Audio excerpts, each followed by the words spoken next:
was 192 tons. And we had 382, 295, 296 tons of these reels. And there were 34 reels or more that we had to manufacture and ship down to Nigeria, right? And it covers beyond more in excess of 70 kilometers. So we had to also engage 3 heavy lift vessels that had to transport these reels from Europe down to Nigeria after they manufactured. And you could see how heavy they are. You could see the hold of the ship and the topside deck of the ship. And those are how that's typically how we transported those reels, those pipelines wound or arranged in reels down to Nigeria from Europe. So what we did in next, go into engineering, and the first thing was to do our topside modification, because if you're going to be changing existing rigid pipelines to flexibles, there has to be some modification topside to be able to receive this new introduction and to be able to transit it from flexibles, from polymer technology back to metal technology, because most of the topside pipings still remained metallic, while the introduction of the pipe from the subsea to the topside deck of the platform, and we had to do artificial legs to swoop it, depending on the mode to be able to accommodate the weight that we're going to be working with at the jet. You could see typically from the heavy lift, we're now transferred into the installation vessel, went to site. And typically I had to also show us the 16 different pipelines that were handled. And those red arrows showed us another introduction of a challenge, which are shallow waters.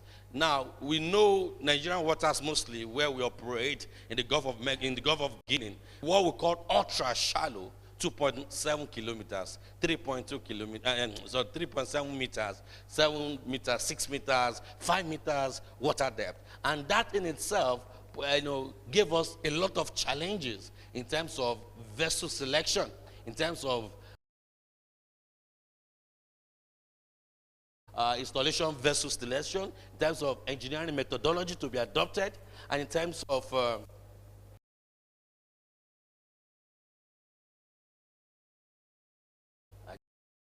installing these flexibles presented their own challenges. So there were multiple vessel utilization or deployment because you had to get it right. You don't want to install new infrastructure and you are damaging existing subsea infrastructure. So it calls for a very intentional and detailed engineering just to show us how those lines were connected from one location to another, all the 16 of those lines, and how one installation reel was laid out, with the reels and the installation equipment. You have the redrive system, we have the chute, we have the tensioners. You see how that actual pipe was laid in the field. You could see that a production platform and the installation vessel was fully positioned, and that you can see how during the installation. So just to also show that everywhere we went, most of the time, those locations had what I call complex subsea infrastructure. We call it a cobweb arrangement of subsea asset in terms of cables, pipelines, whether to what we had on the seabed, and that also helped us in choosing the kind of vessel to do the installation. So there were so many parameters that were taken into consideration. So talking about the challenges that we faced, right? I said broadly technical details, 2.7 meters water depth. That is you walking in a swimming pool, right? And you just have to be very, very, very circumspect with what you do. So we have to delineate or stratify the water depth into 3: the ultra shallow, the shallow, and the deep shallow. The deep shallow was not more than 40 meters in terms of water depth, but the shallowest, which is the ultra shallow, was just only 2 points. Select vessels all over the world that will meet with the green arm to assets to facility to people to the environment. So we also have to do extra dynamic positioning assurance, extra layers, because when you bring a vessel to where you have existing subsea asset, you just want to be sure your vessel can hold position and can deliver without trouble. So we also had local storage, like I showed you. We had to store those heavy reels in terms of weight, and then we had to transfer. It's not easy. At some point, we thought we could do it mid-sea, but of course, by engaging with further risk assessment, we discovered that the water was not too calm, too friendly to do that. We had to go and use a calmer water to do those transfers, just to make sure people are safe and nothing went wrong. So we had to do a risk assessment. I showed us the complex subsea architecture.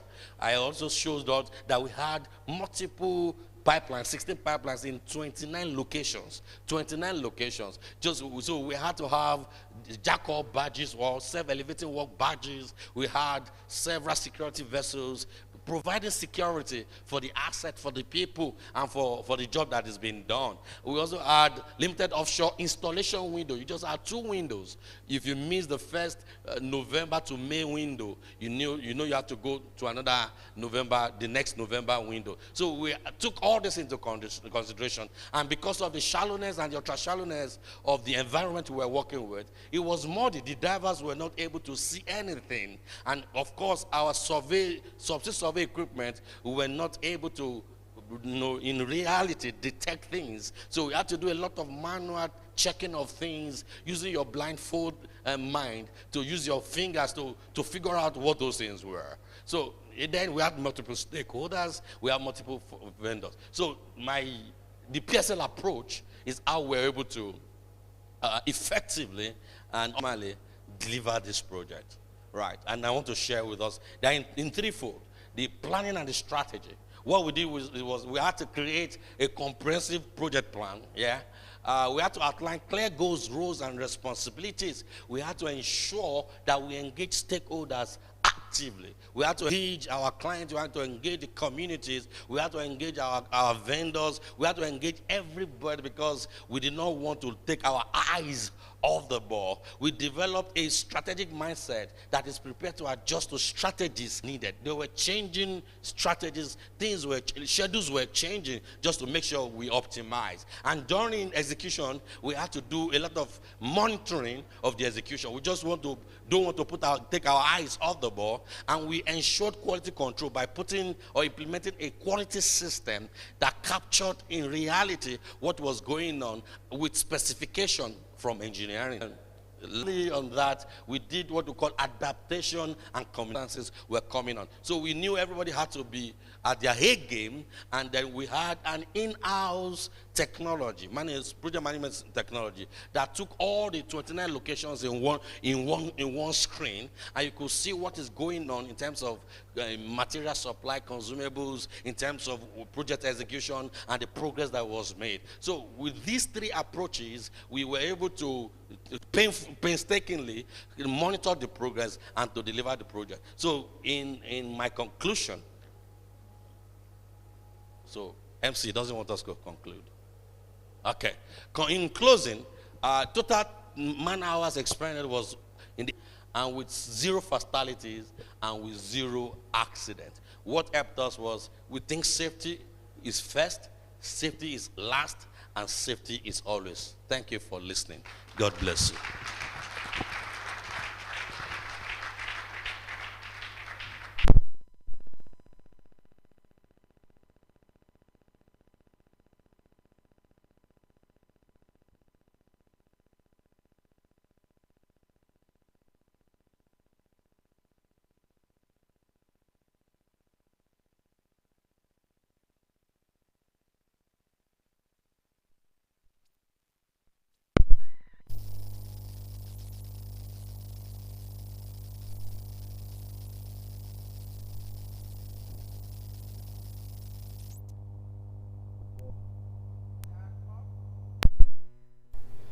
Sidewards, and then go to the left, go to the right, left leg out, right leg out. Amazing. Give us a round of applause. You can now sit down. Amazing. So while we are learning, we also have to give ourselves some stretches so that blood can flow well around our body. You know, the blood, the vessels are the pipelines in the body. You have to make sure it flows well as well while we learn pipelines. Sound, please confirm. Thank you. So we're going to switch gears immediately. We have a lot of presentations. I kindly appeal to our speakers. You have been given 15 minutes to share your presentation. So whenever you see me come stand here, just know you have 5 minutes left. So we have to be very, very conscious of time so that we can go back home on time and come back for the dinner, which commences later together. Later still at this venue.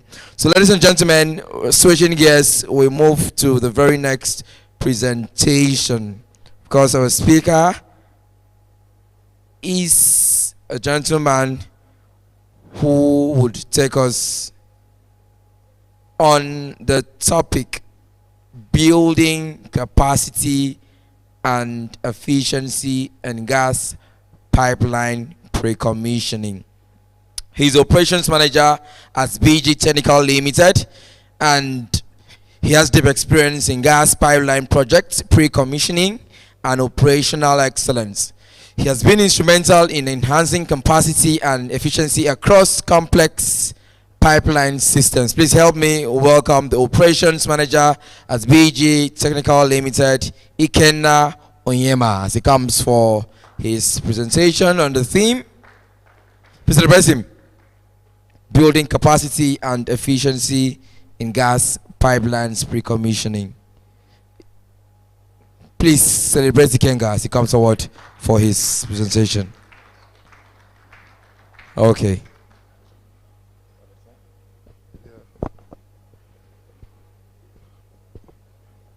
Thank you. Good afternoon, everyone. You need to have that capacity.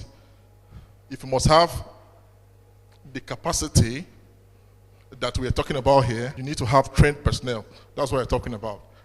Also, you need to have organization structure. Of course, there should be a clear workflow setup, pipeline pre-commissioning. Then, the last but not the nitrogen membrane. We have a whole lot of this equipment. It's very generate nitrogen to power unit with actually generate the nitrogen that you want. The advantage of this over site. So